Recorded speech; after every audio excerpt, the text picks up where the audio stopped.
Cover it for now. I'm just trying to trick you. So wait, which one is it? Middle? It's the sign. Okay.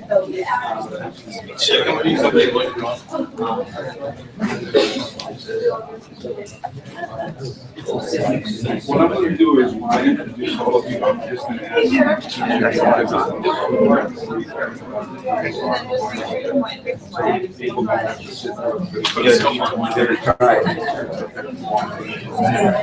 that way, you know.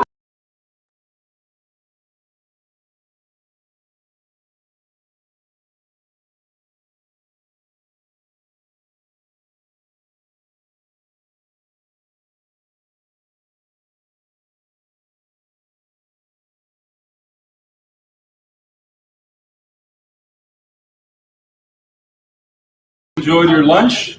Espero que hayan disfrutado su almuerzo. We're going to begin today's afternoon panel. It is Missing Migrants, Perspectives from the Field. We know that not always do those trips end in freedom and the promised land for many people. In fact, we heard one of the presenters in the previous panel talking about 6,000 people have lost their lives, at least on the border, in the last I think it was 7 years. So, of course, those numbers are just estimates, and the folks that have joined us today have very, very insightful comments about that. First, we've got Fredy Peccerelli. He's the Executive Director of the Guatemalan Antropologic and Forensics Foundation. He will be the lead-off speaker, but I'm going to ask everyone on the panel to kind of introduce themselves briefly so you'll know who it is that is here. Fredy, just a brief introduction, please. Yeah, hi, good afternoon. My name is Fredy Peccerelli. Thank you very much. Let's see. I'm a forensic anthropologist who specializes in human identification. And I'll explain to you exactly what we do in the Reineke, she is the co-founder and executive director of the Colibri Center for Human Rights. What is a Colibri? I know, but a colibri is Spanish for hummingbird. And the Colibri Center for Human Rights was named after a man who died in southern Arizona in 2009. And in his pocket, he carried a small dead hummingbird. And I always remembered that among all the cases that we've looked at because the symbology of the hummingbird is so powerful that it symbolizes hope and resilience. Back to Mayan times. Yes. So we named Colibri to honor the spirit of the hummingbird and to serve as a messenger between the world of the dead and the world of the living. Thank you, Robin. Adrienne Pine is assistant professor at American University, Department of Anthropology. And just so you'll know, WAMU is licensed by American University, but there is no link whatsoever. That pretty much covers my job description there, but I have done work in Honduras for about 17 years now, looking particularly at various forms of violence, from gang violence to state violence to U.S. military violence in Honduras. You could probably do another 17 years in Honduras, unfortunately, what things are right now. And last but not least is Conrad. He is Restoring Family Links Caseworker with the American Red Cross. He took the words right out of my mouth. That's who I am. I'm a volunteer with the American Red Cross and have been so for about 4 years, and it's addicting. It's in my blood, and I can't imagine doing anything else. Yay, Robbie. American Red Cross and blood. Notice how he kind of tied that in together. Thank you very much. All right, so we'll begin with Fredy Peccerelli, Executive Director of the Guatemalan Antropologic and Forensics Foundation.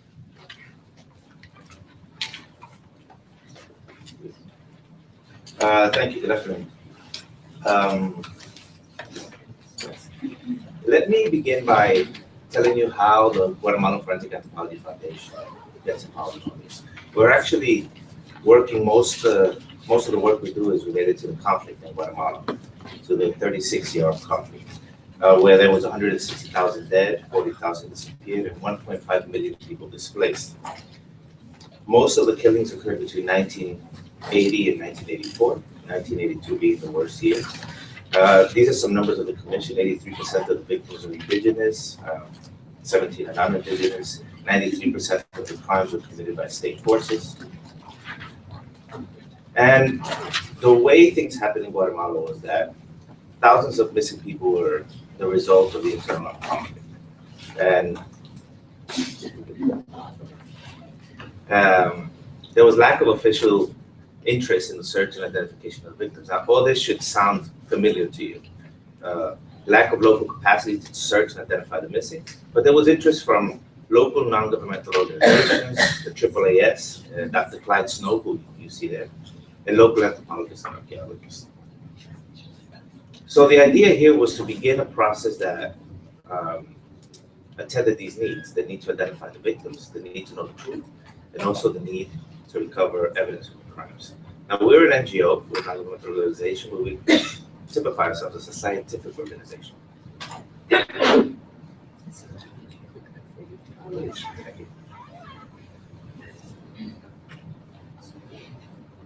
The cases that we mostly do are armed conflict deaths, armed conflict force disappearances, mass disasters, and current criminal cases. And the objectives of the work are to dignify the victims, which leads to empowerment, to gather scientific evidence to contribute to the administration of justice, and to clarify the historical record through science. And again, all these things should sound familiar with the issue of the missing migrants. Now, the way we do it is we have four-field approach. We do victims investigation. Traditionally, in places like the United States, this is done by policemen, investigators, detectives.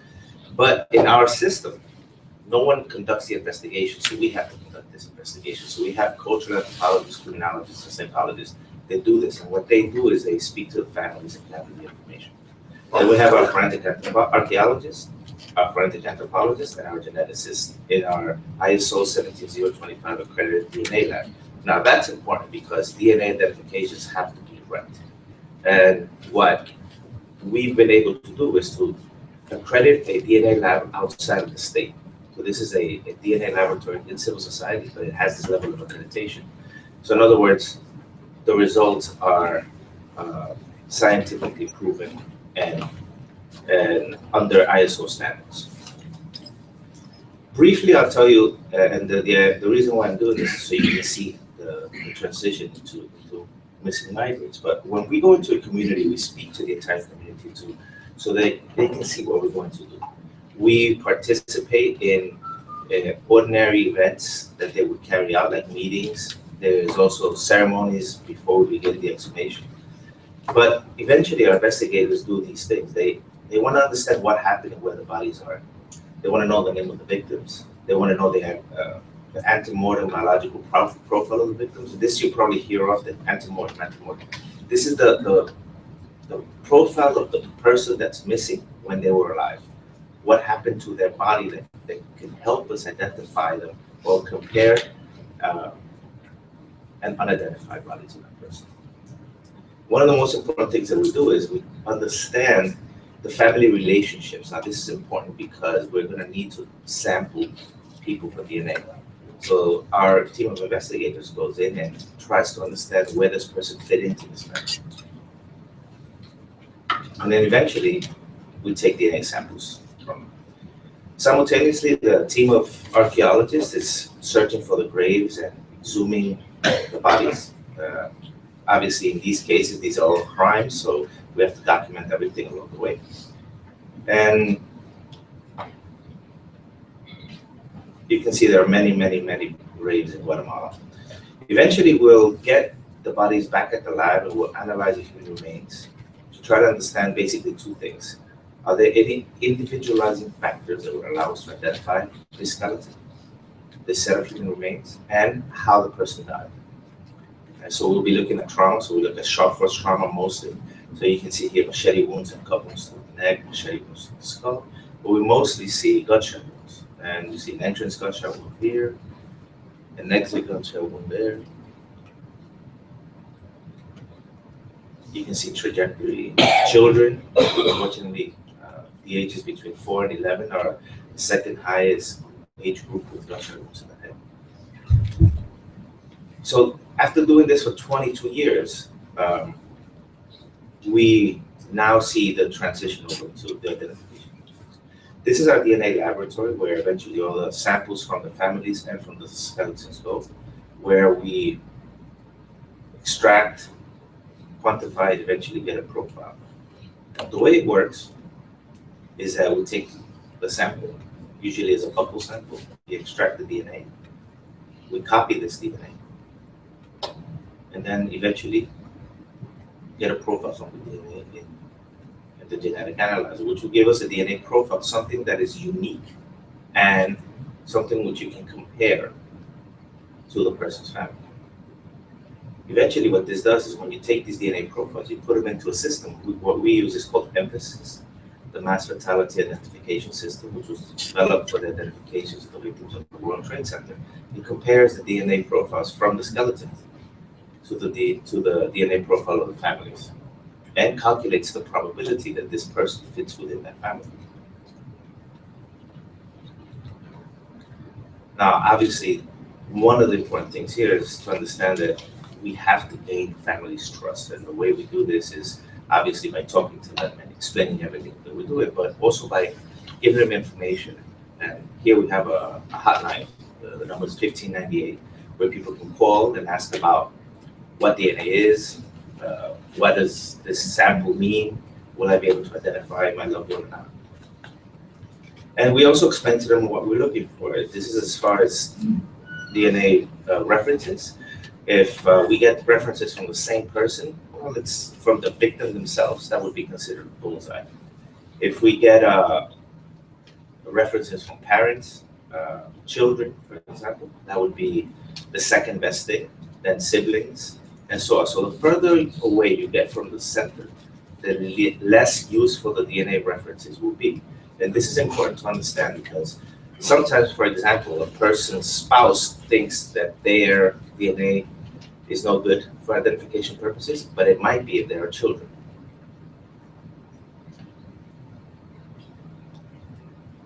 So eventually what we want to be able to do is identify these remains and give them back to the family so they can rebury the remains as they wish. But in the case of missing migrants, what has happened to us is that in this process of searching for the victims of the conflict, we've started coming to the US as well. So we've been sampling in LA, in other parts of the country, but one of the things that has happened is that we're getting a lot of people coming to us searching for the missing loved ones from the process of migration. So not only from the conflict, but also because they don't know what to do and they don't know who to go to. The other thing that has happened is that we've discovered that a lot of the families that have someone who was forcibly disappeared during the conflict also now has family members who went missing during the migration process. The other thing, and maybe the other people at the table can explain a little more about this, but one of the reasons why there are so many Guatemalans in the US is because of the lack of justice in the crimes of the conflict in Guatemala. So these two things are linked, and now we believe that we can approach them in a similar way. I think I'll stay away from the numbers because I'm sure those are going to be more precise numbers. But what can we do to contribute? Well, the idea is to give our 22-year experience so we can begin to find some of these bodies and give them back to the families. The Guatemalan government has been working on this for years, and Robin can explain this to you, but they have been doing it one case at a time. What we're proposing here is the creation of a large family reference database of Guatemalan families initially. Now that doesn't mean we can't work at a regional level. There are other organizations working regionally, but we are focusing specifically on Guatemalans to begin with. And I'll expect you to read it for that. One of the important things here is also to look at the similarities. We have in both of these phenomena, we have large number of missing people, complicated open identification contexts. There's also a lot of differences. One of them is in the case of the migrants, missing migrants, they're across several international borders, and that makes things very difficult. Working with bodies in Mexico and with bodies in the US complicates things for us. I mean, in the case of the conflict, we have the bodies and we have the families. within Guatemala. So it's a lot simpler for our legal system. The other thing is there are many agencies involved, and so you have to speak to a lot of people, giving them the information, telling everyone what you're planning to do, so to see if they would be willing to work with you. Also, in the case of the missing migrants, some of the missing are alive, whereas in Guatemala, most of the people who were forcibly disappeared, and I'll say most, over 99.9% are dead. In the case of the missing, fortunately, that's not the case. There's a combination of perpetrators and obstacles in the case of the migrants that we don't have in the case of the disappeared. And also in the way the bodies were discarded. In the conflict, most of the bodies that we find are buried. In the case of the missing migrants, not necessarily so.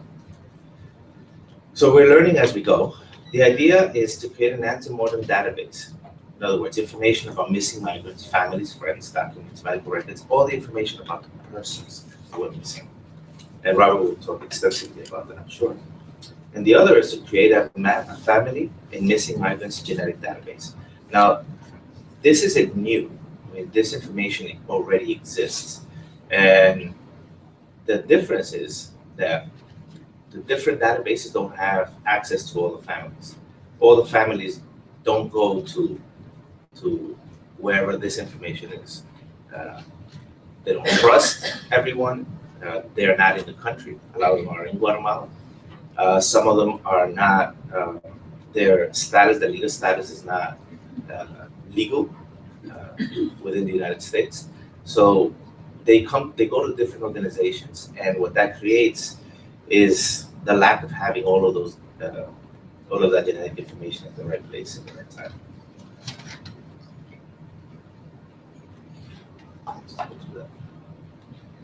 Well, again, what we're proposing is that everything starts with the investigation and documentation of the victims.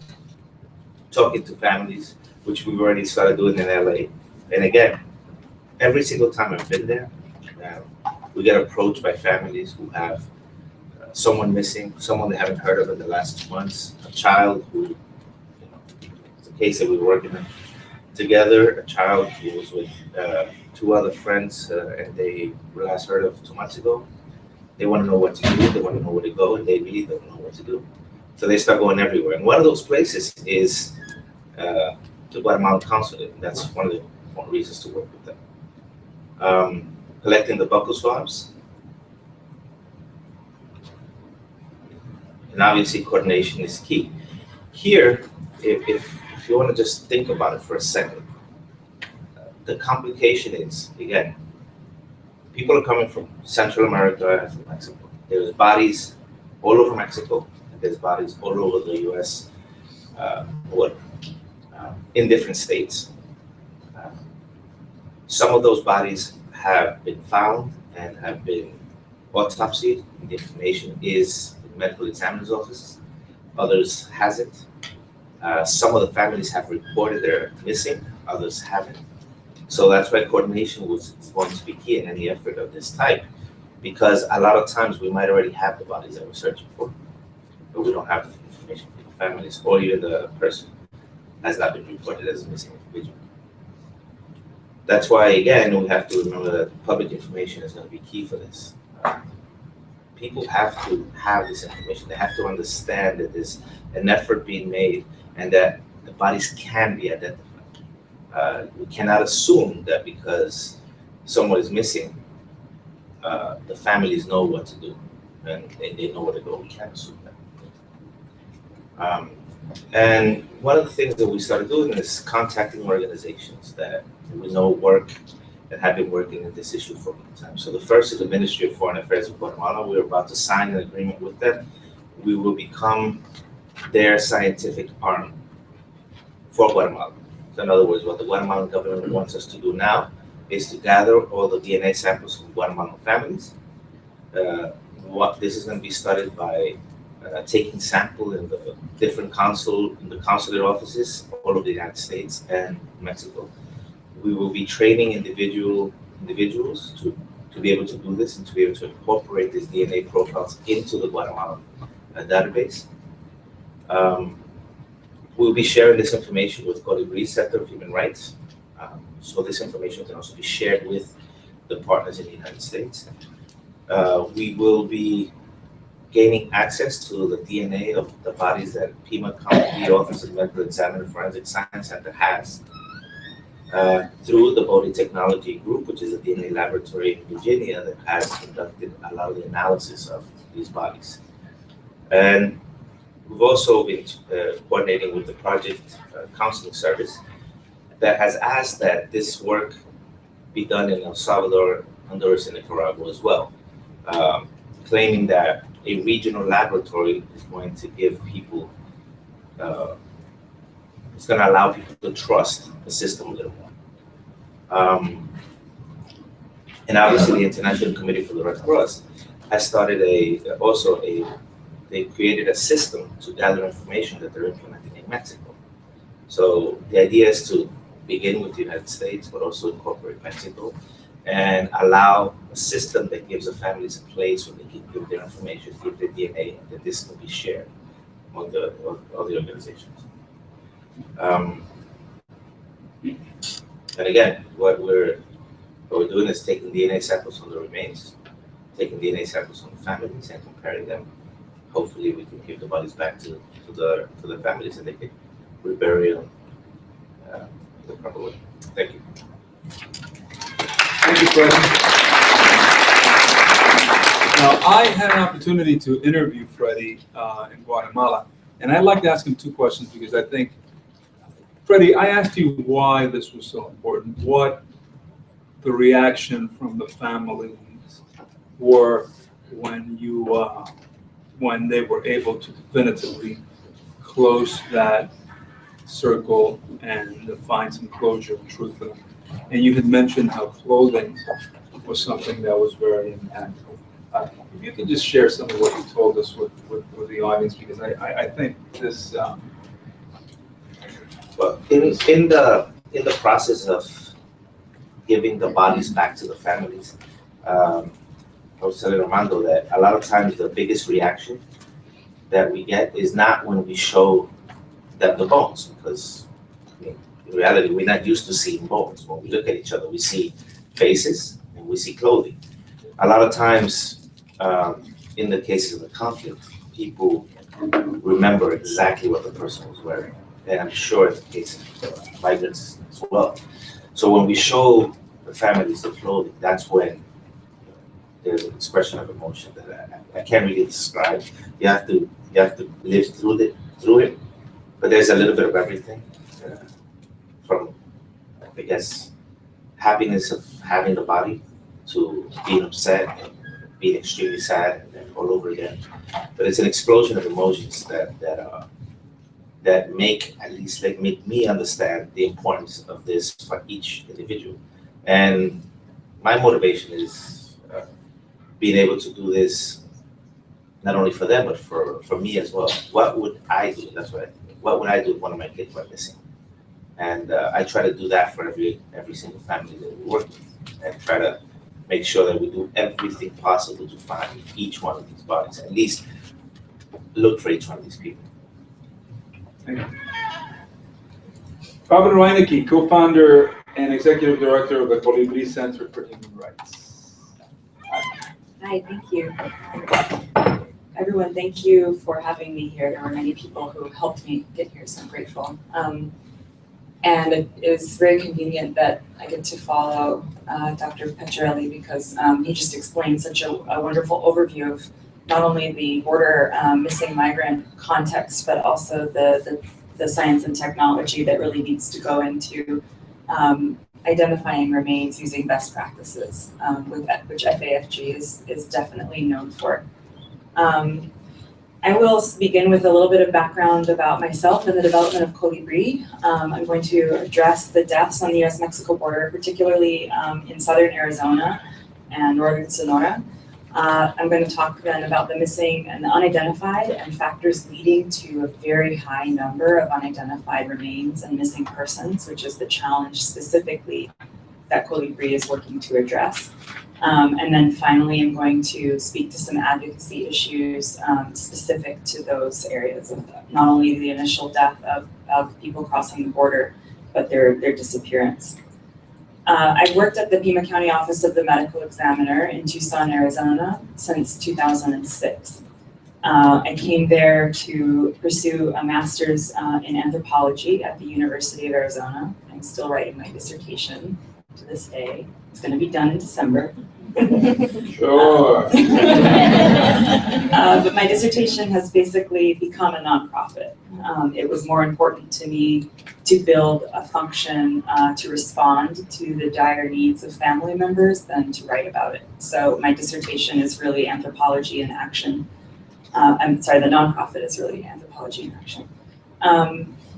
2006 was really right in the middle of the last decade of a very serious crisis of the loss of life of thousands in Arizona. The Pima County Office of the Medical Examiner in Tucson has examined and investigated the death of more in a single jurisdiction in the United States.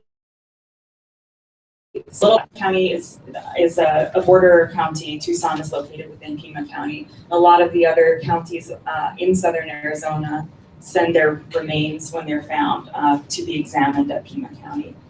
From 1990 through 1999, what scholars call the pre-funnel effect period, Pima County Office examined an average of 12 bodies per year believed to be migrants who had died in their attempt to cross into southern Arizona. 1990 to 1999, yearly average of 12. From 2000 through 2014, the yearly average became 170. So that just gives you a sense of what happened, which is a silent mass disaster on our southern border, with the fatalities estimated to be in the 6,000s for the border wide and about 2,500 for southern Arizona. So if you think about 165 on average per year for more than a decade, that's a medium-sized plane crash every single year for more than 10 years on end.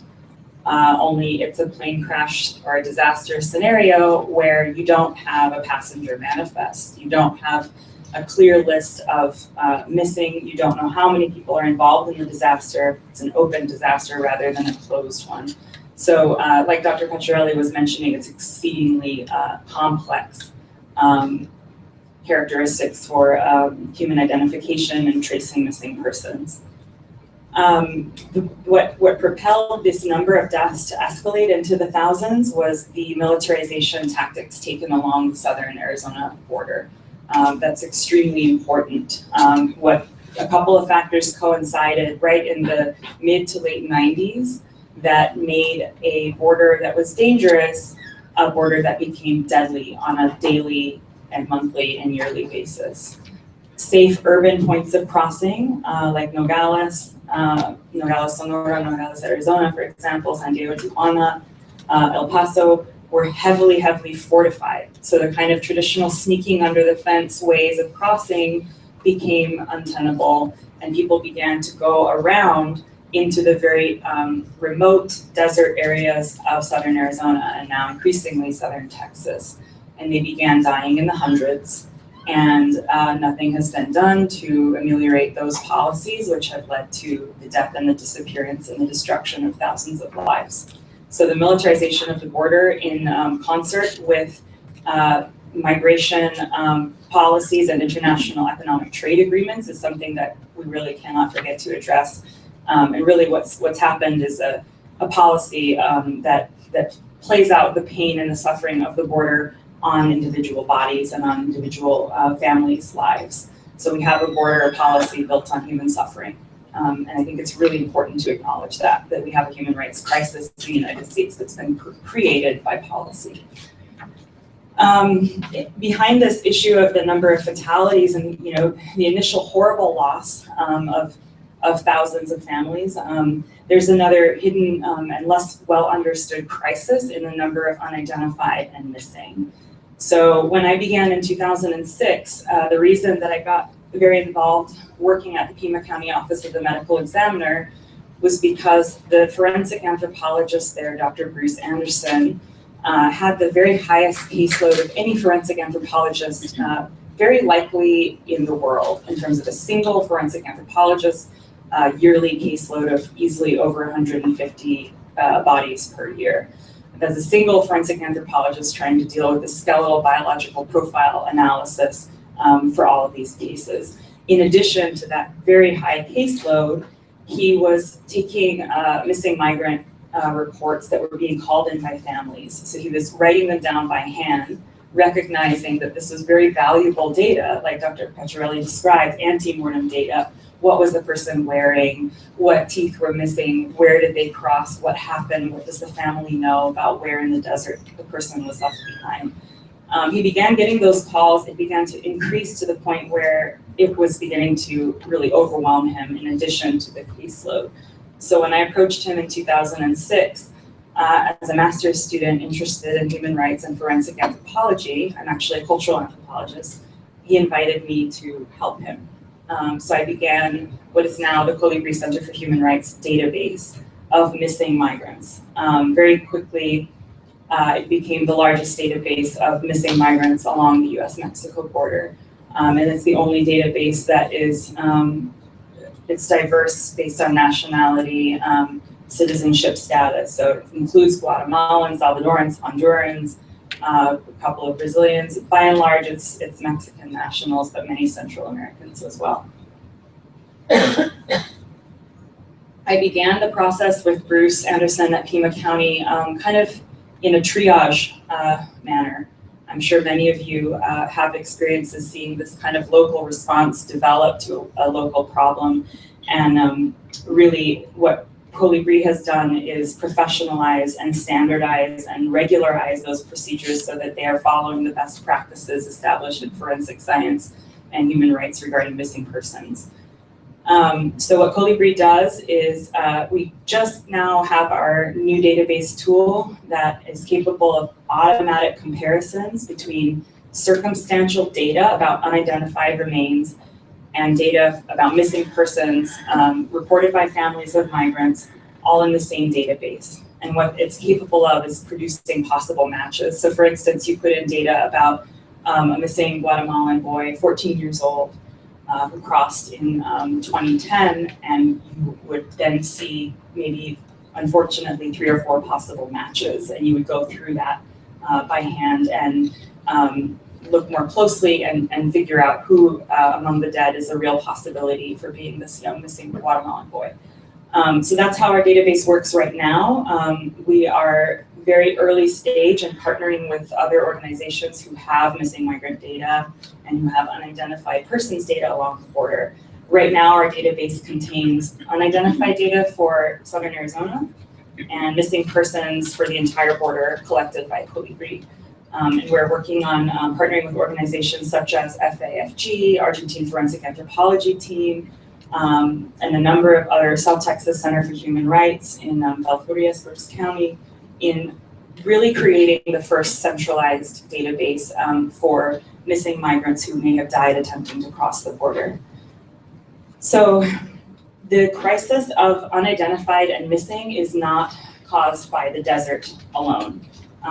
There are exceeding challenges to identifying remains when they are discovered days, even, or months after the person died. So in Southern Arizona, it's called Arizona. It means arid zone, very hot and arid.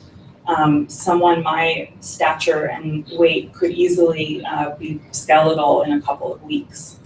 So bodies are rendered unrecognizable after a day. So someone in July who died on July 4th could easily be unrecognizable by July 5th. So even for remains that are recovered relatively quickly, it is challenging to ascertain details that could lead to an identification. So that does give you the kind of biological, ecological factors. These are very, very remote. It takes a long time to find bodies because people are evading Border Patrol and going out into increasingly remote areas. So that's only the tip of the iceberg, though, when it comes to why do we have, in Southern Arizona, now 900 unidentified bodies and over 2,000 missing persons. That is actually a structural violence problem that has also been created and can be uncreated, and it is not a natural problem, but just like the deaths, it's an unnatural problem. These are unnatural deaths. The reason that we have such a high number of unidentified remains is because there's been lack of political will to create the types of science and technology responses that will properly handle this in a way that is sensitive to the cultural, political, and really contextual situations that families find themselves. So right now, if I were to have a missing person in my family, I would have a very straightforward way of reporting my missing loved one. I would go to police. My case would very quickly be routed through a standard procedure. I would get sampled, probably a cheek swab for DNA. All of that data would go up into various centralized, federally managed databases. For these families, over the last decade, I've talked with hundreds. They do not have a procedure that is that simple and clear and safe for them. They cannot often report to police because they're undocumented, because they are living in Mexico or Central America. So for reasons on their side in terms of fear, marginalization, distance, language, etc., but also reasons that are on the agency side. Many police don't take reports like this. They're kind of seen as oddball. They don't know what to do with these cases. They're jurisdictionally vague because the person was crossing the border, because they were undocumented, because there's systemic problems relating to racism and marginalization. The conversation around the new civil rights movement that we're seeing right now applies to this issue as well in terms of the systematic marginalization of people of color. So the families of the missing are extremely marginalized. I've, in my research, talked with families who reported often calling more than 20 different organizations just in an attempt to file a missing persons report that oftentimes can then be linked to a set of unidentified remains. It should not be this hard. It's a re-traumatization that families are going through. And as Dr. Peccerelli mentioned, it's creating a highly decentralized system where you've got these little lists all over the borderlands of missing migrants, unidentified remains, and it's an absolute mess. So Colibri is working very hard to clean that up to the capacity that we can, and that's only going to happen through partnership building, and it's only going to happen when there is a very safe and secure system that is designed for this disaster. This needs to be taken on as a unique disaster, and I'm angry with a lot of the federal systems that are out there because they haven't responded in a way that's sensitive to the needs of this population. So that obviously is probably coming across. To be fair, this is a really complicated situation, and the tools that we have were not designed for this. Consular offices, consular officials were never trained in forensic science or talking to families of grieving loved ones, missing loved ones. Border Patrol was not trained for this. The police that are getting the calls were not trained for this. So we have a very massive service gap. Colibri is only going to be able to bridge parts of that, and we're going to have to partner with organizations such as ICRC, FAFG, Argentine Forensic Anthropology team, who are doing exceedingly important work. I think we can all, in this room, probably be sensitive to what the effects of this might be on families, but I just want to honor the moment that I have here with you to pay due diligence to the families and telling you that their suffering is real and it's destructive. It's almost like they're being traumatized every single day because their loved one, the status of the person is ambiguous every single day. A lot of these people are living within the United States, so their status as undocumented puts them at further risk and amplifies and exacerbates their suffering. There's a lot of stigma surrounding the loss and disappearance of people on the border. And people are also bureaucratically and financially harmed by this. The status of a missing person prevents kids from getting dual citizenship. It prevents accounts from being closed. There are a lot of legal issues that these families struggle with. And once again, there's a very decentralized and often non-existent system for responding to them. We have remains being found every day and every year that are so decomposed and so damaged, preyed upon by animals that by the time the families get them, the status of the remains themselves is traumatizing.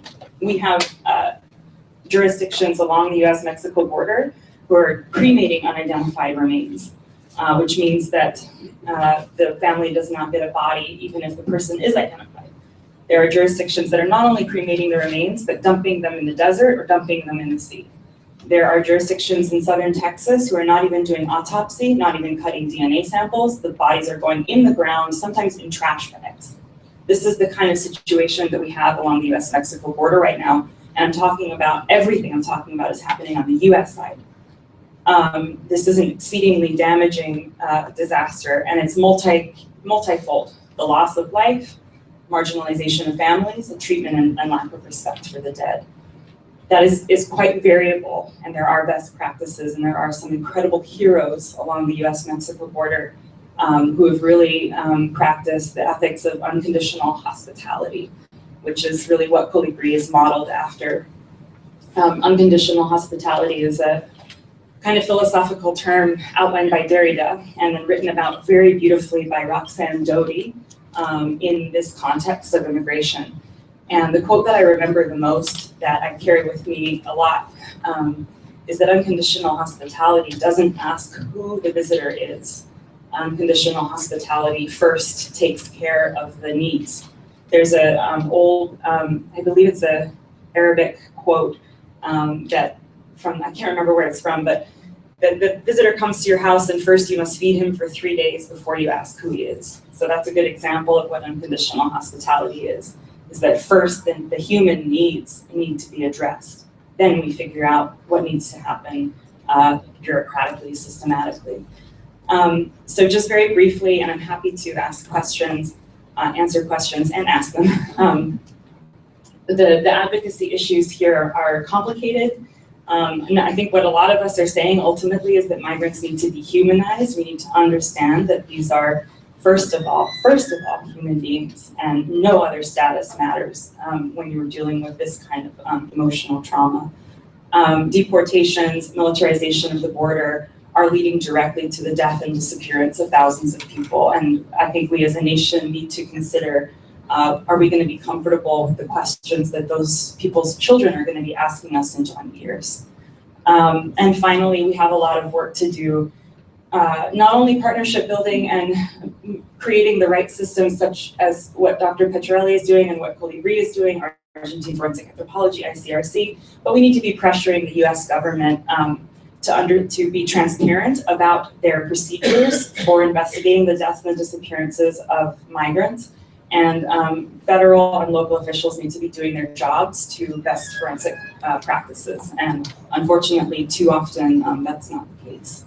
So with that, I will thank you and close. Thank you, Robin. One question, has any thought been given to establishing something like the database that the Center for Missing and Exploited Children has as a national database? Anything along those lines? Yeah, so NCMEC is a wonderful National Center for Missing and Exploited Children, wonderful model for us. That is what Colibri is creating, is a nonprofit managed, privately managed database, partnering with many different governmental and non-governmental agencies to serve the interests of the families. We've struggled with this. NCMEC has been a really important thought leader on this, and we rely on their expertise to help guide us. I think we're dealing with some challenges that it's going to make a NCMEC-like model hard. And it shouldn't be this hard. You know, that is a very, very similar issue. So we're hoping to be a centralized clearinghouse, much in the way that NCMEC is. I think the challenge that we have that is right now we're struggling against the most is the dehumanization of migrants. Thank you. All right, Adrienne Pine. She's assistant professor at American University, Department of Anthropology. Professor? Thank you. And I just first want to say what an honor it is to be able to share my research here at the Red Cross, and also to follow such great anthropologist colleagues who are doing work that's so much more important than what we generally tend to do from within the academy. And on that note, I apologize that as a true academic, I'll be reading from a paper which will come off hopefully less wooden than it may tend to. So in June of last year, the unaccompanied child crisis became headline news. In the White House press room and mainstream media, the flight of children from Honduras was primarily framed as stemming from a gang crisis, a parenting crisis, and a crisis of misinformation about US migration policy. The structural roots of the real crisis of violence in Central America and in the borderlands, as opposed to the xenophobically defined demographic crisis, include the long-term US military occupation of Honduras, the drug war, the imposition of violent neoliberal policies, and the 2009 coup in that country. It is in this context that we must begin to interrogate the question of missing migrants. Hondurans are acutely aware of the dangers of the tren de la muerte, or the train of death, also known as la bestia, the beast, of the mass murders of Central American migrants in Mexico, of gangs and coyotes, and of violent, corrupt government security forces in Mexico.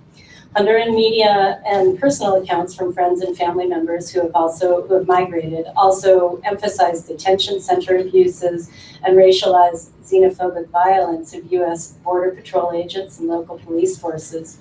There are many points at which Hondurans knowingly risk going missing on a journey to relative safety, and by and large, they take this risk because it seems less risky than the risks they face at home. For those of you not familiar with the last several years of Honduran history, I'll just give a nutshell version. The neoliberal yet populist president Mel Zelaya was ousted in a military coup, sponsored by the small Honduran oligarchy and led by a general who had received training at WINSEC, the US military academy formerly known as the School of the Americas. Although Obama initially denounced the coup, he quickly backtracked, ceding to the State Department's position. Hillary Clinton's very close friend Lanny Davis represented the coup government in Washington as a lobbyist and helped to successfully frame the administration's discourse about the coup and its policies toward Honduras. To Latin American nations, the US decision to circumvent the OAS's unanimous resolution that Zelaya be restored to power and the coup government not recognized by setting up talks with the coup administration was seen as a betrayal, definitively exposing the farce of hemispheric multilateralism. This in turn led to the founding of CELAC, the new hemispheric multinational body that excludes the United States and Canada. The uninterrupted success of the coup project and the impunity that accompanies it has been due, at least in part, to direct and indirect US funding of Honduran state security forces, the increased deployment of US forces from multiple agencies, and US support for fraudulent and militarized elections.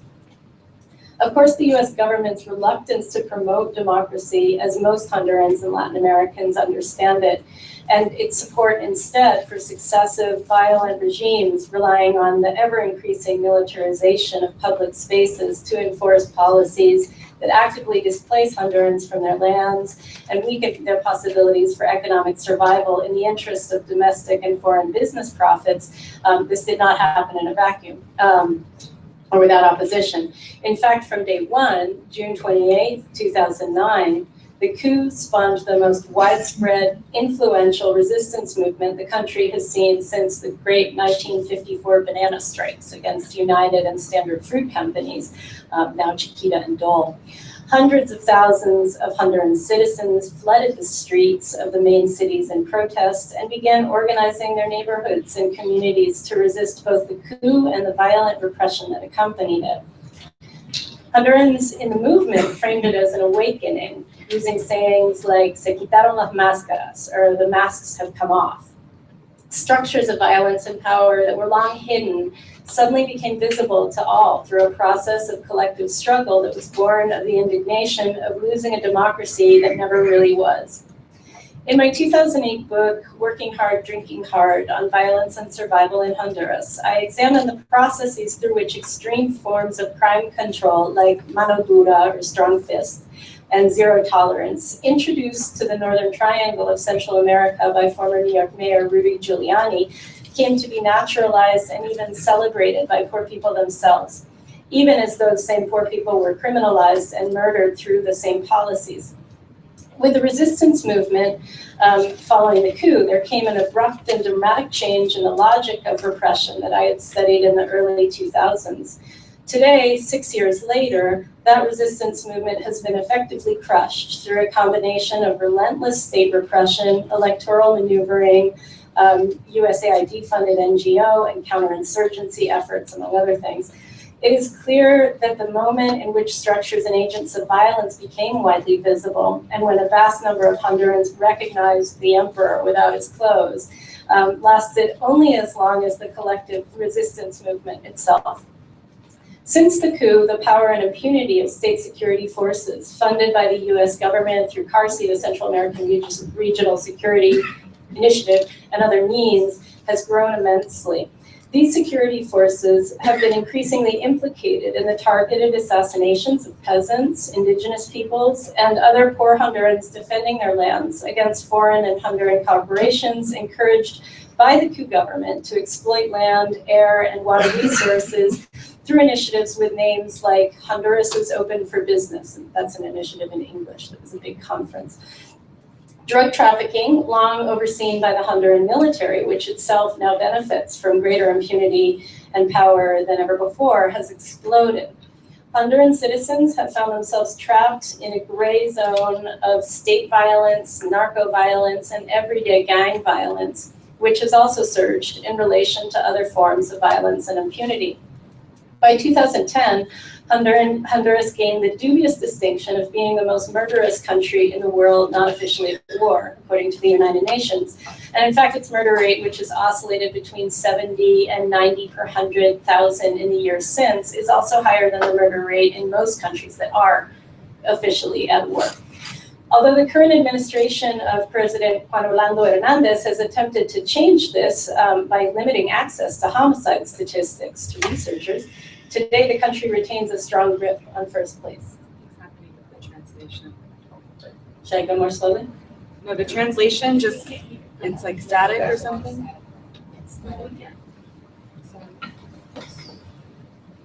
Should I continue? Yes. All right. Okay. So one of the effects of the combined policies of militarized, is that okay? Should I continue? Yeah. One of the effects of the combined policies of militarized violence and impunity is a state of terror and uncertainty. One can never be certain where to expect violence to occur, so one expects it everywhere. And when violence occurs, one can rarely be certain of why it occurred. It is easy for political violence to be disguised as common crime, and it is similarly simple for those carrying out political crimes to intentionally make their motives explicit without fear of reprisals. So many people go missing every day that it only becomes headline news when someone famous, like Miss Honduras, 19-year-old Maria Jose Alvarado, is disappeared, as happened last November. That case was classified as a femicide. The boyfriend of Alvarado's sister killed both young women in a jealous rage. Or last week, when 18-year-old AIDS activist Karen Dunaway was kidnapped for ransom. She was subsequently released. Scenarios like this are repeated every day, multiple times in Honduras. Precisely because of the depth of complicity of and impunity for the police, military, and military police in political violence, it's rarely possible to determine the intellectual authors of violent crimes. I spent the 2013-14 year in Honduras, academic year in Honduras, on a Fulbright scholarship with my young daughter. During that period, I witnessed one assassination and lost several dear friends to murder, murders that were likely political in nature. In one of those cases, when my daughter's Aunt Graciela, a mayoral candidate with Mel Zelaya's new resistance-affiliated Libre Party, was killed, the family rejected my offers to accompany them in seeking justice, fearing retribution by the authorities they assumed should be responsible for her murder.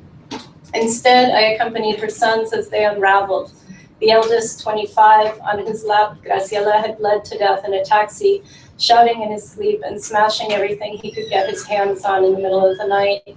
The youngest son drinking alone at 3 a.m., the middle son, 19, drinking alone at 3 a.m. and shouting for his mama at the top of his lungs, and the youngest, 16, crying silently in corners of the house.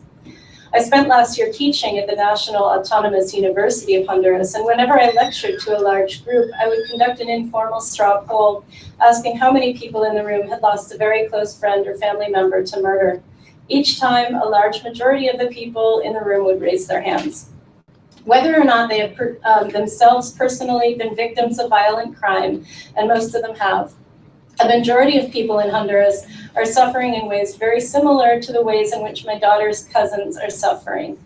The levels of violence and denial of justice to victims and survivors of violent crime in Honduras result in a collective trauma, a PTSD, that is embodied and universal, but in the absence of a social movement, it's individualized and depoliticized. Last November, the corpse of a girl was found in a creek in the capital city of Tegucigalpa. Photographs of a body-shaped garbage bag in a garbage-filled creek accompanied a news story about the gruesome yet everyday finding. A day later, she was identified as Marilyn Espinosa, daughter of the resistance-affiliated popular radio host Ronnie Espinosa. An article identifying Marilyn used a picture of her taken from her Facebook page, a normal smiling teenager selfie. The article quoted her father saying, "She said that she had been invited to dinner, but she didn't mention where. I don't know what happened. I don't know if she had a boyfriend. I just know that they found her dead," said the sobbing journalist. Some of the most popular comments, online comments from an article about Marilyn's murder read, "How is it possible that a father does not know where his child is, doesn't even ask them who they're going out with, especially at night, knowing how things are these days?" Another one read, "My sympathies go to the parents of this girl, but it's one more example of how there's no control or supervision in people's homes. How can they say they had no idea where the girl was going and with whom?" That is what happens when parents don't give the children the spankings they deserve and they don't learn to respect the parents' authority. How awful. The victim blaming here isn't some sort of exceptional trolling. I just want to point that out. Rather, it's representative of a narrative about violence that reflects the criminalization of the poor inherent to zero tolerance, a narrative that predominated in the years prior to the coup, and again following the destruction of the resistance movement in Honduras. According to this narrative, violent everyday murders, even those like this one, which have a higher probability than most of being politically motivated, are themselves proof of guilt. This process constitutes a form of violence in which Hondurans become unwillingly complicit in their own extreme oppression, and which, absent a rupture like the coup, inhibits the development of solidarity among victims and survivors, exactly the kind of solidarity that might help them begin to heal both psychologically and politically. Imagine being a young girl and seeing the picture of Marilyn's body in a creek, a picture like so many others of the genre I call death porn that prevail in Honduran media. Imagine seeing then her Facebook picture, so similar to so many other young women's Facebook photos, perhaps even your own. Imagine reading and hearing all the comments blaming her and her parents for her own death. But imagining isn't enough, really. There's no way to describe the despair of embodied terror coupled with the victim blaming in a way that makes it knowable from the outside to us. I spent a couple months last spring doing fieldwork in the children's section of the Honduran National Teaching Hospital. There, the culture of terror manifested in the prevalence of pediatric gunshot wounds, hallway militarization, I'm actually talking about soldiers patrolling in the hallway, and nurses' daily talk of their fears of suffering bodily violence on the way to work and at work. At one point, I was approached by the head doctor of the main pediatric ward with a conundrum. Why, he asked, had they been admitting up to 4 girls per week for suicide attempts since 2010, when previously it had only been 1 every few months? It is impossible to ignore the correlation between the spike in rates of attempted suicide among young girls, which the doctor confirmed through an examination of admissions data in the ward over the past 6 years, and the increases in impoverishment, generalized violence, and despair fostered by state violence and impunity made possible by a US-supported neoliberal military coup. Efforts to place increased suicides and suicide attempts into a broader context of structural violence, however, are dwarfed by the power of the victim-blaming arguments, like I cited earlier, that also are applied to suicide, arguments that nurses and other healthcare workers too often embrace. The same factors, of course, are what are driving migration. Risking their lives to cross at least 3 militarized borders to get to the United States is not something that is experienced as much of a choice by most Hondurans, young or old. Most Hondurans, and I say this based on countless conversations with Honduran migrants in Honduras and in the United States in recent years, see themselves as having two options: staying in a place where they are denied possibilities for economic survival and live in daily fear of being murdered and posthumously blamed for their death, or emigrating. A third option, if you can call it that, especially among girls, for whom certain kinds of blame are more intense than for boys, and for whom the option of migrating presents a heightened risk of being subjected to sexual violence, is increasingly suicide. So this is the context in which Honduran migrants are willing to risk going missing. For the past decade, I've frequently acted as an expert witness for Honduran asylum seekers. I've always seen this endeavor as deeply fraught, since it perpetuates the notion that the US is a human rights granting country, whereas other countries suffer from defective culture. A similar narrative to some of the mainstream arguments about child migration. Prior to 2010, I received a request to serve on a case every month or two. Now I often get 3 or 4 requests per week.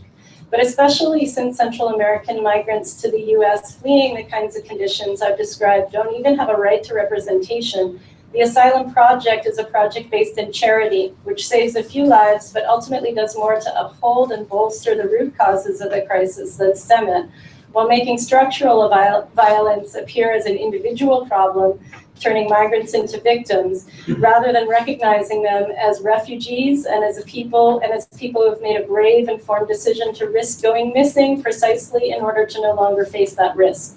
To begin to address the Central American migration crisis, which is really a crisis of militarized neoliberal violence, we need to work toward the kind of radical solidarity that can help us recognize our own complicity in oppression, both in the US and in Honduras, where our government has helped to make violent death inevitable and life unbearable.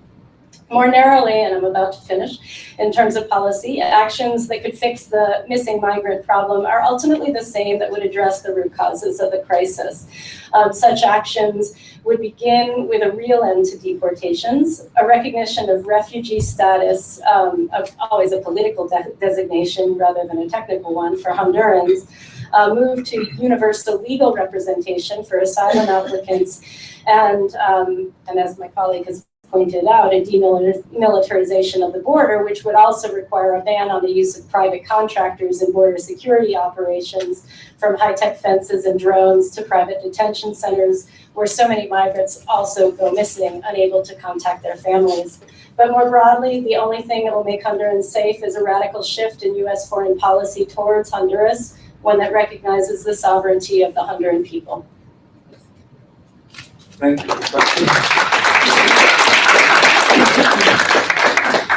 And last but not least, The best for last. Robbie Conrad, who has, as you can see, an ego problem, which is good because you can work in radio, where we also have ego problems. Robbie Conrad is restoring Family Links caseworker with the American Red Cross. Thank you, Robbie. Thank you. Thank you all for having me, for flying me up here. I appreciate it. I've never seen snow before, so this was a first for me. So when I was 19, I had to take a study abroad trip as part of my degree program. And naturally, being me, I chose to go to a country that doesn't officially exist. It's not on a map. You can't find it. You have to travel to it through Turkey. The U.S. State Department doesn't officially have a presence there. And I thought last night while prepping for my speech today, why not ask my mom how that felt, sending her son to a place halfway around the world where she won't have intermittent contact. And as she answered, I suddenly realized it's in no way comparable to some of the stories that I've heard and had the privilege of being shared with in conducting Restoring Family Links casework. It's unimaginable. And two, in thinking on it, I took so much for granted. We had access to phones, we had computers, and for instance, a case I worked a few months ago, 2 children escaped some civil conflict where both their parents died, and they were in refugee camps for years. Finally made it to the United States, and then we're trying to find any last remaining relatives that may have survived. So it just goes to show that we're very fortunate here. Can you tell us where you were? What's that? Can you tell us where you Oh, were? sure. The Turkish Republic of Northern Cyprus. No, it was an incredible trip. Well, you with us. You were going to keep it a secret for the rest of the. Where did you go? I didn't want to ruffle any feathers just in case. But so all these people, they all share this common experience. They have all these similar questions, like, did my mother survive the conflict? Did my son make it across the border safely to Texas or to the United States? And that's what we're here to help answer with the American Red Cross and Restoring Family Links. It's Restoring Family Links. It's a free service, a family tracing service that the American Red Cross and a number of other national societies throughout the world provide to clients. We do so to, the mission is simple. We want to reconnect families that have been separated due to a number of instances. And these include conflict, like we saw with Sudan, Libya, Congo, Syria, and whatnot. Disasters, like we had with the Haitian earthquake in 2010, Typhoon Haiyan about 2 years ago within the Philippines, where we helped reconnect a number of Filipino families that have been separated due to lack of communication and the disaster.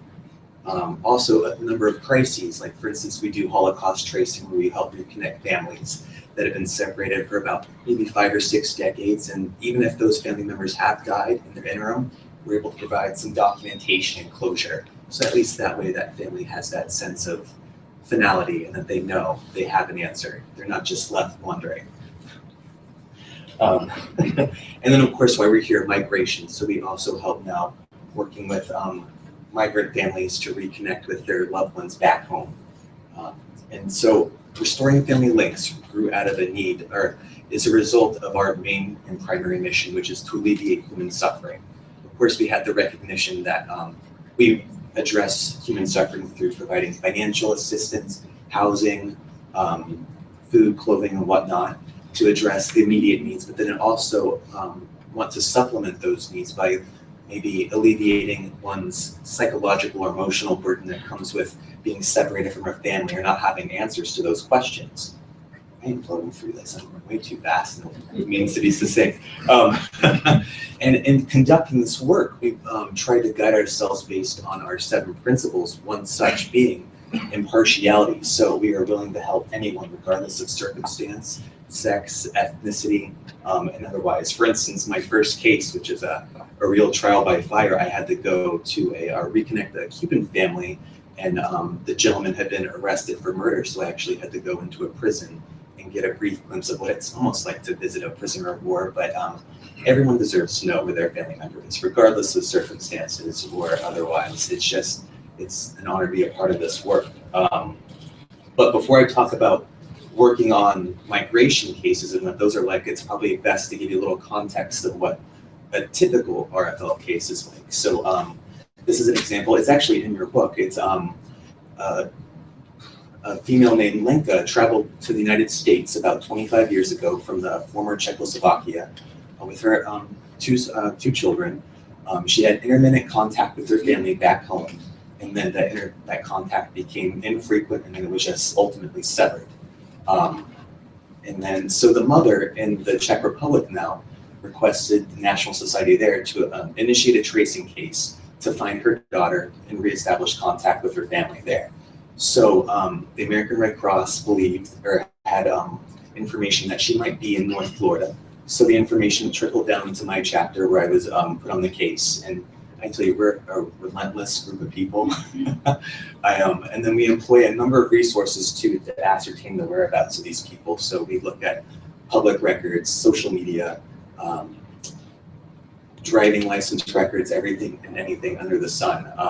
It's actually really unsettling. I was conducting this case and I thought, as I was actually tracing this woman's movements across West Florida, every time she was married and divorced, and married and divorced, every record had an address. And I would just slowly, if she had gotten married one more time, I probably would have gotten her exact current address.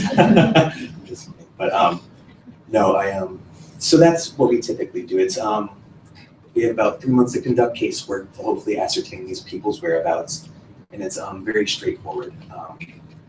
And then, so when I moved to Houston, I of course got involved with the migration cases there, and they are definitely very much a different breed for a number of reasons.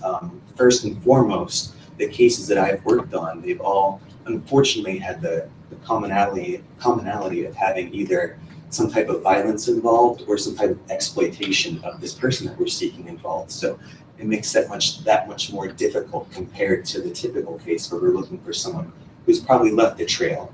And two, these people are oftentimes migrants coming across the border, more than likely want to fly under the radar, so they don't, of course, have like a mortgage listing on a public record for a county database or whatnot. So the resources employed for these are drastically different. The case I first got involved in when I traveled to Houston to work there was involved a woman who had traveled across Mexico to come be reunited with her husband in Houston. And along the way, when she crossed the border into Texas, I believe she started seizing, and so the coyote and that group left her under a tree with some water, and they abandoned her. And then a number of witnesses that we talked to all gave disputing claims, so we didn't have much information to go on, unfortunately. But so it forced us to look at different types of resources, like I can never remember, it's called the National Unidentified, it's a nameless database that helps or keeps a record of unidentified remains or remains that have been found and identified.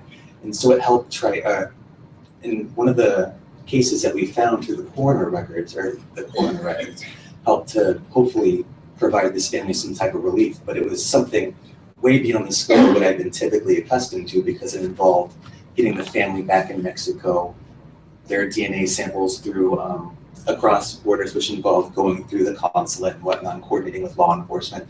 So it was something I was very, very unprepared for, but it was something very interesting to deal with. I remember when it was first going on, I came back to my boss and I think I said something like, I should have gotten my background in criminal justice instead of international affairs.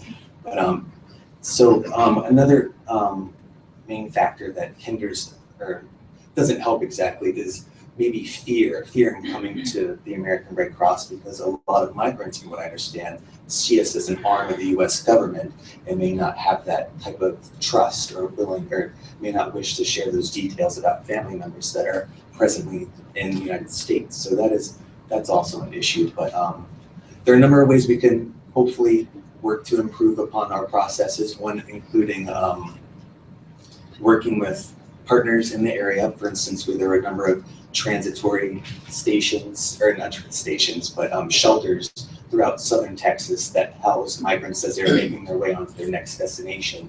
And so it'd be very important to establish a very close connection with those groups in the event of establishing trust, so that way they were able to then contact their family members back home and not have to have that emotional burden or that turmoil experience back there. Yeah, that was very succinct, actually. I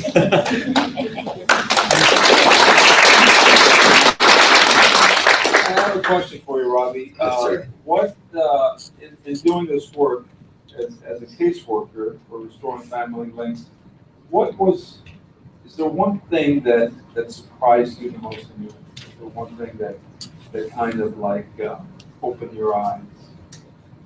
I think it was that very first case in going to the prison to reconnect this gentleman with his family in Cuba. Of course, before leading up to it, of course, it sounds very intimidating. You're going through metal detectors and past electronic doors and whatnot. That's Washington, D.C. And then it was just, I was a little intimidated by it, and then I was suddenly reminded by the fact that we're impartial and this person is a human being, and that not only do they deserve to know where their family is, but they deserve to be in contact with them. And initially I thought there would be a language barrier problem as he wasn't in the US for very long, but communicated very efficiently and effectively. And it was just like this, you could visibly tell that a weight had been lifted off his shoulders, that his family could know where he is and be in contact with them. And he wanted to keep the letter and respond to it immediately. And it was just a very moving experience. And every time you would think you would become jaded to this type or accustomed to it, but every time you receive this great news, you just see this 1,000-pound burden lifted off of a client. It's incredible. And I recommend everyone volunteer. Thank you very much. All right, we have a few minutes for questions. I am looking at the event mobile app, and there are no questions here. Perhaps you'd like to just ask questions the old-fashioned way. Get up and ask. Raise your hand. Yes. Es un comentario y es una pregunta para las personas que estamos ahorita reunidas. It's a comment and a question for the people that are gathered here. Bueno, es un comentario y una pregunta para todos los que estamos aquí este día. Me parece muy bien todo lo que ahorita acabo de saber sobre el apoyo que se está brindando a los migrantes desaparecidos. I very much like what I've heard about the support for all of the missing migrants.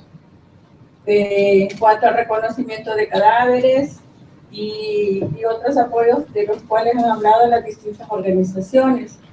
Pero hay un punto, una situación que la hemos vivido en El Salvador, y es el hecho de que hay personas que no tienen cómo repatriar el cadáver. The one issue that we have faced in El Salvador is that for some people there is no way to repatriate the body, bring it back home.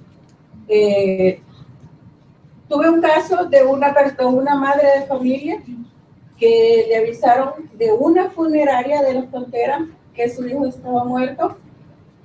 A mother was told by a funeral home on the border that her son was dead. ¿En qué lado? No ¿De Estados recuerdo si Unidos? del lado de México. On the Mexicans. Sí. Le dijo el de la funeraria que si ella no enviaba de $3,000 a $4,000, ellos iban a echar en una fosa común a su hijo. The funeral home director told her that unless she came up with between $3,000 to $4,000, her son would be thrown in a common coffers. Solicitó ayuda a Relaciones Exteriores, a muchas instituciones, y nadie le daba respuesta. Estaba muy desesperada. No government agency in El Salvador. Sí. El Salvador was willing to help her. She was distraught, desperate. Y bueno, vivió muchas situaciones como para poder reunir apenas $700. She managed to scrape together $700 after much effort. Recurrió a la Cruz Roja y a unas alcaldías, y nosotros hablamos a Cancillería preguntando la razón. The Red Cross was able. She approached the Red Cross, several municipalities, and we in turn contacted the Foreign Affairs Department and asked what was going on. Y quizá por eso fue que al final le dijeron que llevara el dinero que tenía y ellos le iban a apoyar, pero la regañaron y le dijeron que no estuvieran comentando cosas. O sea, Finally, they said they would help her to just bring whatever money she had. They also admonished her and said that she shouldn't be talking out of turn. Comentando cosas de qué, con quién. De que el Estado no le quería ayudar a ella. That she should be talking out of turn, bad-mouthing the government. Mi pregunta es, ¿alguien de acá tiene conocimientos de alguna organización o institución que, además del Estado, que es su obligación, pueda apoyar a esta clase de personas? Does anyone have any knowledge of any organization that is not government related that can help people who find themselves in this situation?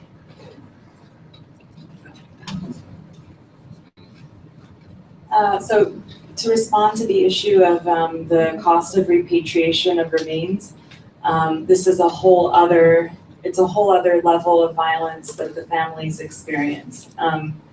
I've talked with many families, especially in Central America, who cannot afford for the body to be sent back once the body is identified. Often it's actually anywhere from $4,000 to $8,000 to send back a complete body. I would recommend, if you haven't seen the film, Who is Diane Cristal? It's a very good documentary that was released in 2013, directed by Mark Silver and co-produced with Gael Garcia Bernal. It's about a family in Honduras that their loved one crosses and dies in the southern Arizona desert. And the reason that I'm mentioning that, thinking about your question of repatriation, Mark Silver, the documentary filmmaker, was there on the day that the body was found in the desert. And then he worked with us at Pima County and Colibri to identify the remains. And he actually was on the plane that was taking the body from Arizona back to Honduras.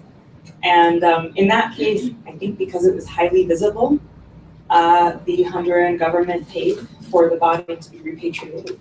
But usually the families are left to come up with those thousands of dollars by themselves.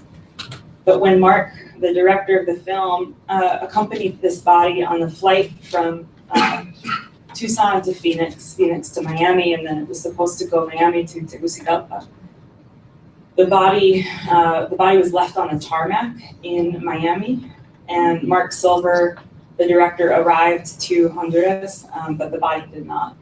And in the film, you can see the family going to the airport to collect the remains. And they had to drive for, I don't know, like 5 or 8 hours or something to get there, and the body wasn't there. And the explanation from the airline was cargo takes precedent over bodies. So he was left on the tarmac in Miami overnight. So this story, to me, it illustrates kind of in a microcosm the priority place that bodies are taking in the international flow of goods and services and human beings in the Americas. So no, right now there's no assistance that I know of that comprehensively helps families to repatriate the remains. If the government cannot pay, and usually in the case of Mexico, the Mexican government will pay, but usually, to my understanding, they only pay for cremated remains to be repatriated and not full bodies. So it really is horrible for the families because oftentimes they're stuck between choosing to cremate, which most of these families, cremation is very religiously offensive, and leaving the remains in a place like Arizona or Texas.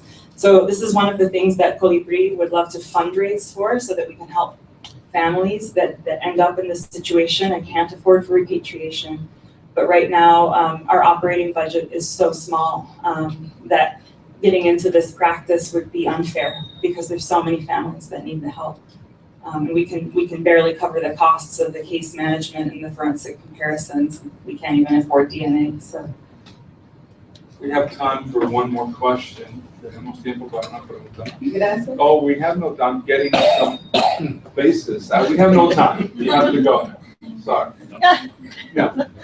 One more question. I said it. I promised that you get to ask it. Anybody? Yes. Yes.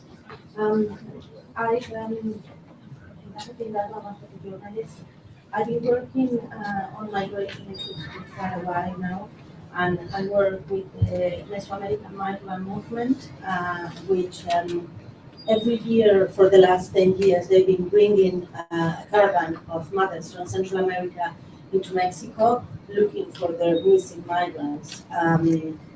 According to the Mesoamerican migrant movement, there is anything between 70,000 and 200,000 migrants disappeared in Mexico since 2006. Nobody can really prove this information. The information varies depending on who you look at, but the numbers are absolutely incredible. And I wonder whether if any of you were with what is happening in Mexico in terms of missing migrants. Because most of them, I mean, like the migrants that comes from Central America, the biggest challenge is Mexico, actually. It's not so much the desert, which it is a big, big challenge, but the biggest challenge nowadays is Mexico. And I guess like the ones that they get missing in the desert, it's only a very small portion of what's really happening. Right. So what's happening in Mexico is a very different set of factors. The bodies are kind of along a vertical border, oftentimes much more urban.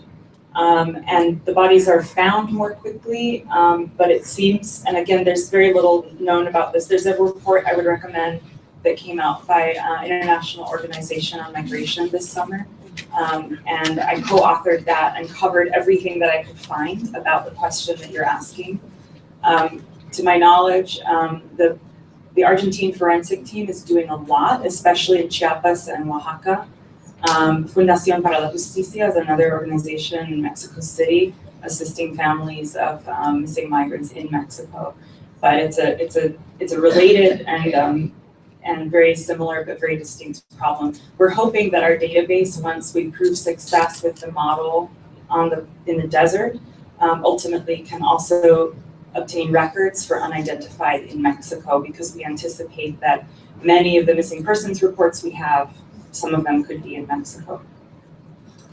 All right, well, Fredy, Robin, Adrienne, and Robbie, thank you very much for your work in bringing dignity to people who have no dignity and deserve it. Thank you.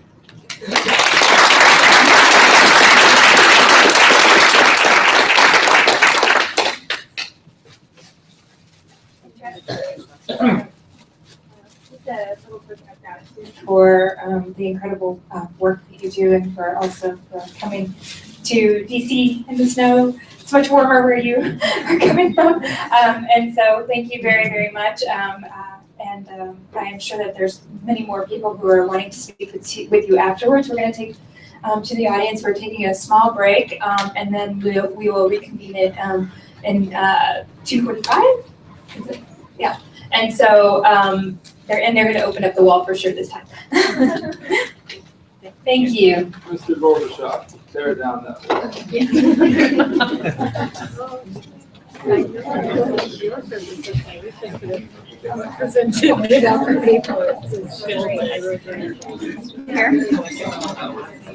We'll be back in 10 minutes. Volveremos en 10 minutos.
Get closer, you might be able to.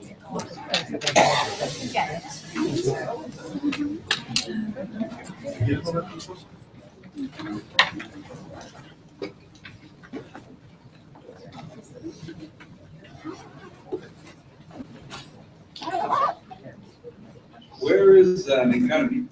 Here. Hi.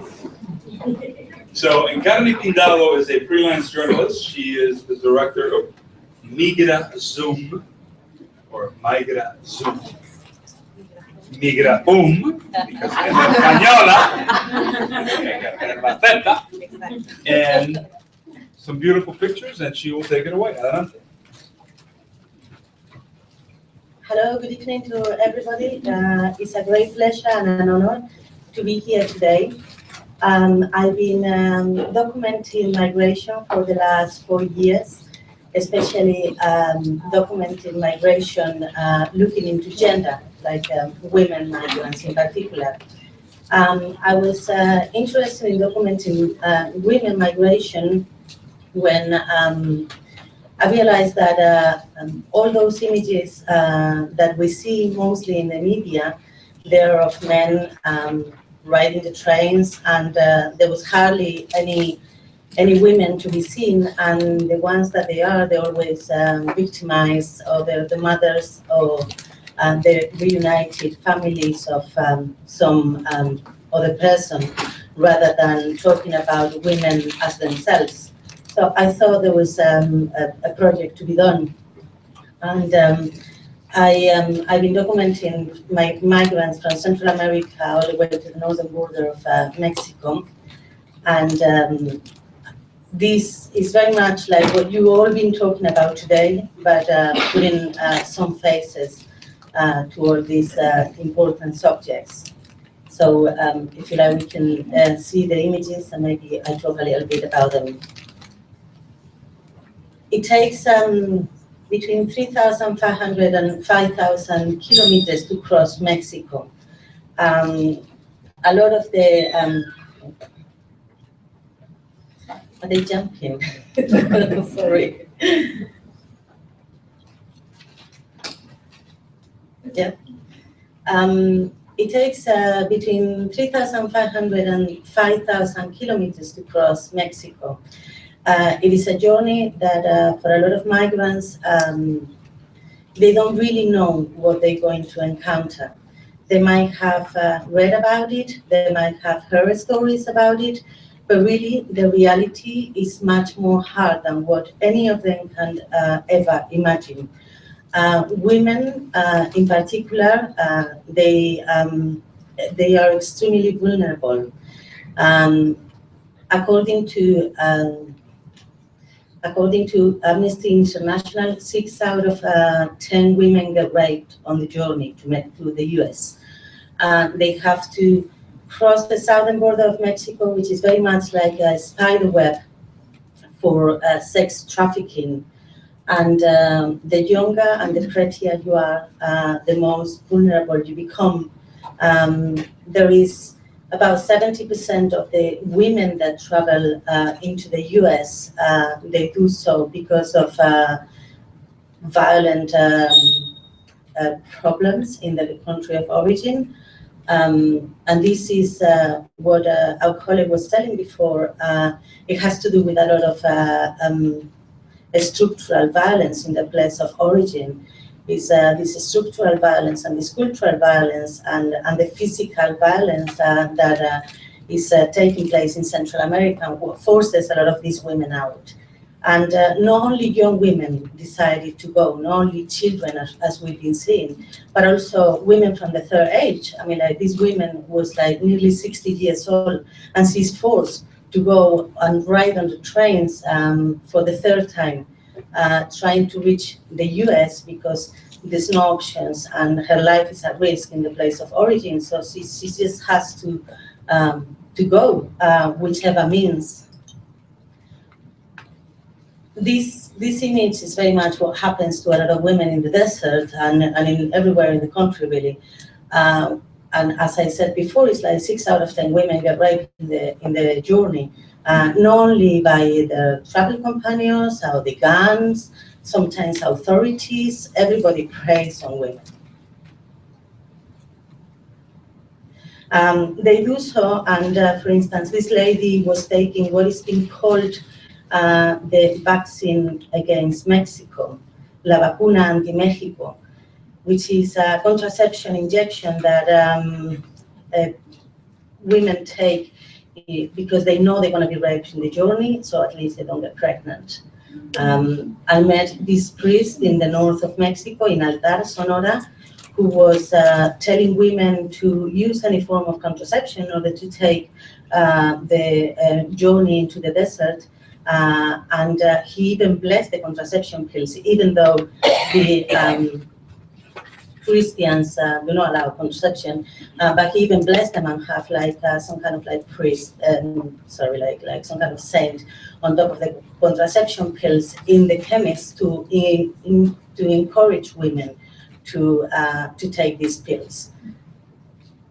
And this is a reality for Mexico, for women crossing Mexico. They get kidnapped, disappear. Everybody cries on them. We've been talking about children. A lot of women, girls are crossing into Mexico. Many of them, well, I mean, like here, you come here and everybody talks about unaccompanied migrants. Let me tell you, they don't go alone, or hardly any of them goes alone. They go with smugglers, they go with other people, and they get put into the border, and then they cross and they present themselves as going alone. And some people, some teenagers may come alone, but most of them, or most of the ones I've been seeing in the route, they do so with other people. And again, for girls, is very, very difficult.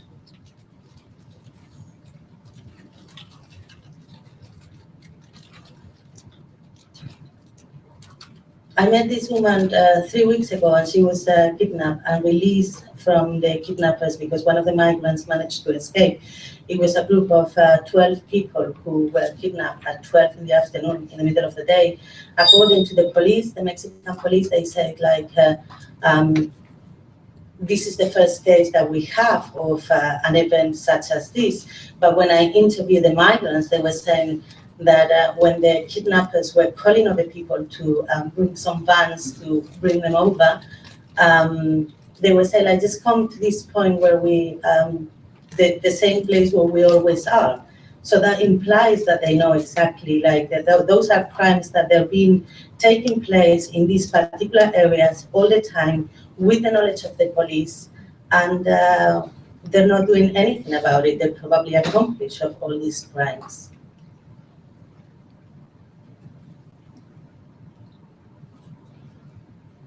And again, I mean, people leave because of extreme violence.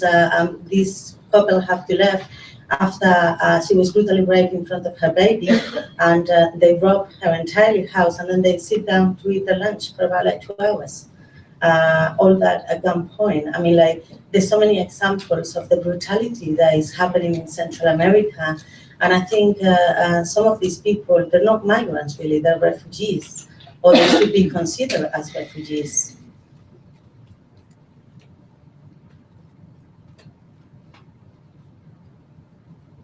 And of course, it's not only what other people do to you on the journey, there's also what can happen to you, because riding a cargo train is an incredible, difficult thing to do for any person.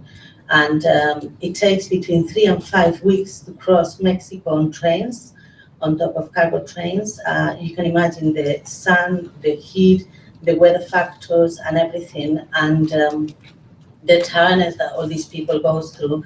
And any little mistake can cause your life, or a massive injury.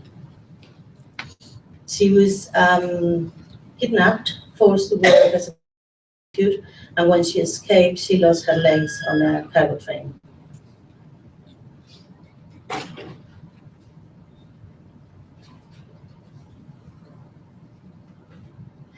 The government now has implemented what is the Plan Frontera Sur, which is one of the plans that we were talking this afternoon about. And this means the migrants are not allowed on top of cargo trains anymore. But I've been recently in the southern border of Mexico, and instead of traveling on top of cargo trains, now they have to walk. So basically, migrants are working 500, 600, 700 kilometers in order to reach an area where they can move on either by public transport or on cargo trains, but they're not allowed in the southern border. So this put migrants on they force them to walk into the mountains, which means that there's a lot of people preying on them, and there's no network of help like it used to be in terms of shelters helping them. Now they're very much on their own, and the only way they can get across is by paying immigration officials or getting a coyote. I also work a lot with the mothers of the disappeared migrants. There is thousands of migrants that have disappeared in Mexico. Some of them there's an organization, the Mesoamerican Migrant Movement, that has been working for over 10 years with the migrants, and they try to find the migrants that are still alive. Rather than find them among the dead, they find them among the alive people. They managed to reunite something like over 200 people in the last 10 years. Only 10 women, and all of them were victims of the sex trade. So that's one of the projects I wanted to show you, and there's another one that is called Migrants, which is a little bit more happy than the one I just showed you. But I wanted to show you the first one, the one on the women migrants, because that's what then took me into this other project, which is completely different, and it doesn't have to be with my own vision of migration, but it has to be with the vision that the migrants have of themselves. So I decided to create a participatory photography project called Migrants, which is a project that I coordinated with the United Nations Development Program in Mexico. And we decided to do a project. There is a lot of stigmatization, I guess, like in any other country, among the migrants in the communities that they pass through. So there's a lot of racism. If anything goes wrong, there's always the fault of the migrant and so on. So they wanted to do a project to understand who is the other and try to raise the racism boundaries. And so we created a cultural project to work with both with the migrant community and the communities in the southern Mexico. And what we did was to give them disposable cameras and teach them a little bit of photography, and ask them what was the vision of migration. So the migrants traveled with the cameras, and through a network of shelters, we managed to give them cameras in one point and collect them in the following place. And this is very much what they think of migration. I don't know if I'm going to be able to, yeah. Some of the images are of the team working with the migrants, and then I'll let you know when the pictures of the migrants start. So these are some of the shelters in Mexico, and some of this is the border between Mexico and Guatemala, in Tecunuman. This is how we teach photography. And some of the people that participate. What we did with the local community was to ask them to take pictures, and then we developed them and asked them to edit and tell us why they thought those images were important. And some of these people, they never used a camera before. So they were incredibly excited to be given the voice and the tools to be able to speak by themselves about what they thought was being a migrant. This is a workshop we managed to put the local community and the migrants together. And you can imagine that these villages are small villages, and they're filled up with migrants, but they hardly ever talk to each other. So to bring them together in the same space was quite of a victory, really.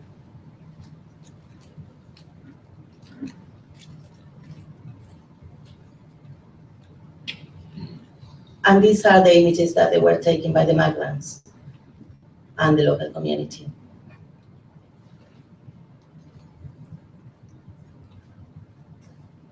These are some of the paths and fields that the migrants have to go through. They look very ideal, but in reality, it's really, really dangerous for them.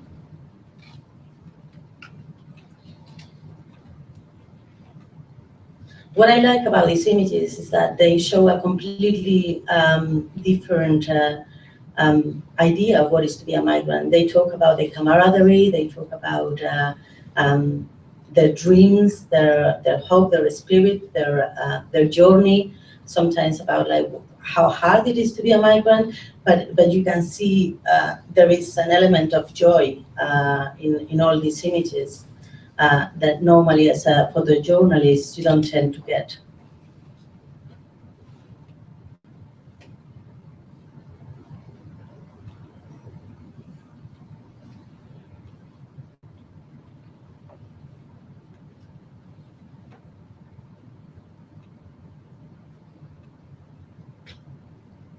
Then some of the migrants we work with had Facebook accounts or email accounts, so we tried to get in contact and let us know what happened after they gave us the camera.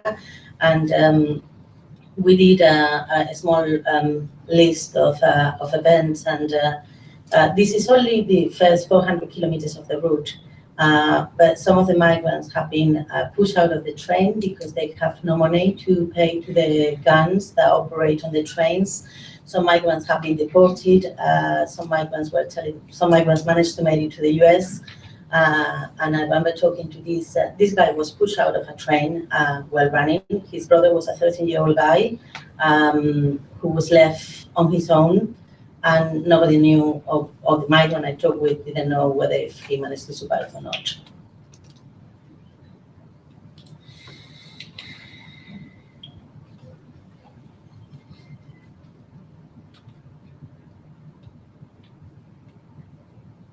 And these are some of the participants.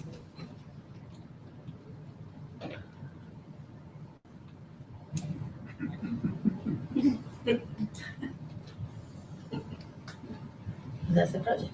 Thank you so much.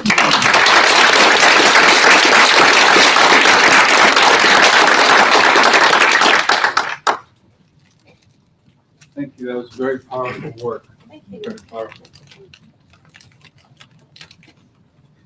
All right, and now we are coming to a close. And for the closing remarks, the person that you heard this morning was responsible for this.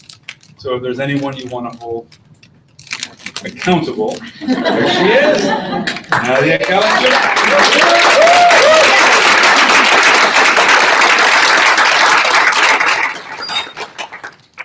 Hello, I'll keep it short and sweet because these are closing remarks. I don't want to take the focus off of all of the wonderful work that we were able to hear about. I wanted to thank Encarni. Those images are very striking. Thank you for your very empowering perspective on migration and allowing for that expression of sharing how they view migration. Thank you. And so I have a lot of thank yous to give. So if you'll bear with me, thank you all. All the panelists, all the attendees. The panelists went above and beyond. I do want to say that. In preparation for the conference, many of them took time out of their schedule to meet and ask the questions, what do they want to hear? What do people really want to hear? Who's going to be there? What's going to happen? This is not something that's usually very typical of panelists. These are very thoughtful folks with very a very integrated expertise in this area. And so I am very, very thankful that we had the opportunity to work with each and every one of you. If you have not received your card or your gift, please let me know because I do want to show you our gratitude from the American Red Cross. Next, I'd like to also thank the national societies who are in attendance today. This is the Red Cross national societies that are in attendance from Canada, Mexico, Honduras, and El Salvador. And I thank you so much for taking the time to be here, for being wonderful partners, collaborators, and for just being really great friends. So thank you. I'm going to call a few people out, and I actually want you to stand up. Oh yes, you know it's coming. John, I see you shaking your head. John, Liz, Nikki, and Tiffany. These are just a few of the shoulders this conference was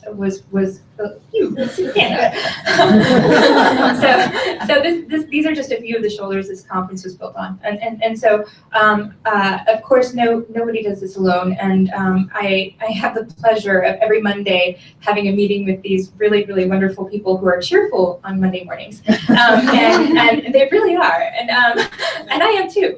How can you not be when John is singing show tunes?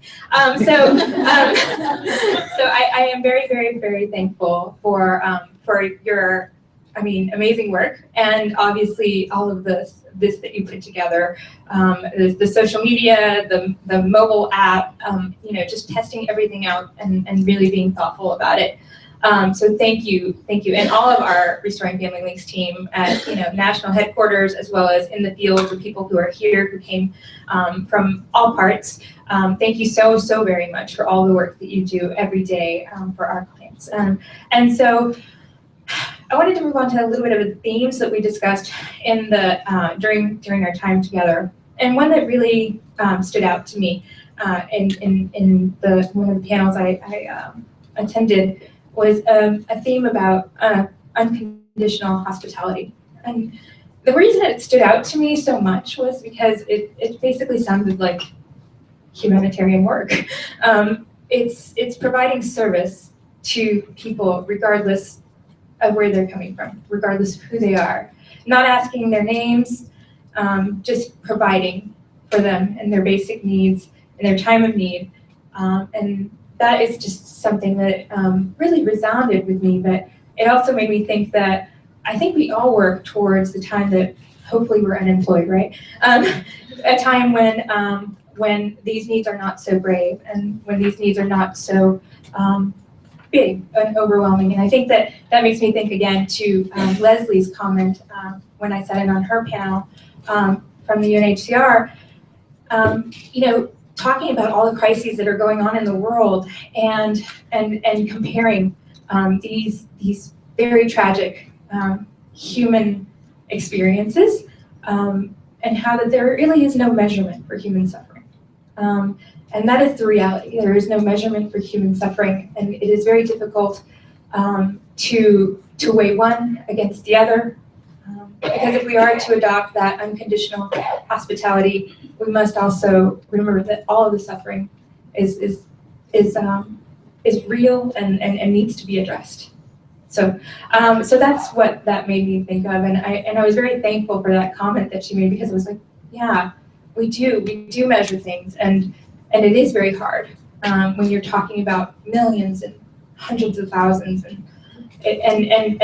budgets and funding and all of those pressures we run against in all of our work, justification, and all of that. So I do want to point that out as well. We had the opportunity to hear really the top experts in the field speak about migration, detention, family reconnection, children, unaccompanied children, families, in political instability, sexual assault, and trafficking, just to name a few, missing migrants, obviously. And it left me thinking that there is a lot of human suffering that we talked about today, but there's also a wonderful network that we belong to, and a wonderful network of colleagues and friends that we can call on to learn more and to also recharge ourselves by. And I think that was one thing that really stood out to me as well during the Missing Migrants panel, is that I felt recharged. I felt revitalized by the work. Daunting as it is, it's also a challenging uphill battle sometimes, but it's amazing. It's actually a privilege to do the work, right? So that leads me to basically our final piece, which is that we are here to convene organizations, and our role is neutral and impartial. Our role is a humanitarian convener of organizations and people. We have this unique role, and we welcome you, and we really, really hope that you'll also invite us and welcome us. Also, I'm going to shameless plug. Shameless. I want you to use the survey function. I want you to tell us how we did, because this is our first time doing this, and I want to know how we can grow and how we can convene people better. And hopefully this met your needs of learning more and becoming re-energized. And another shameless plug. Liz here has been working on building a humanitarian community, an online humanitarian community. If you don't know about it yet, please learn more. We are trying to, again, use our role as convener to basically find a depot for, and more than a depot, it's actually a network and a synergy of organizations that we work with, where we can share information. And so she's asked and reached out to many of you already if you would like to join us in becoming a part of this humanitarian community. And it's online, and you can share reports and share information and become more. And if you have somebody that does social media in your organization, we can work with them more directly and help support each other's campaigns and enhance visibility of what what programs are doing. So I hope that that actually was something that came out of this as well. Pardon? The URL is humanitariancommunity.com. Humanitariancommunity.com. So again, thank you so very much. I'm just very humbled to be around such a wonderful group of people today, and hopefully we will find each other again in another place and working together. Please let us know if there's anything else that we can do for you or improve upon. Thank you.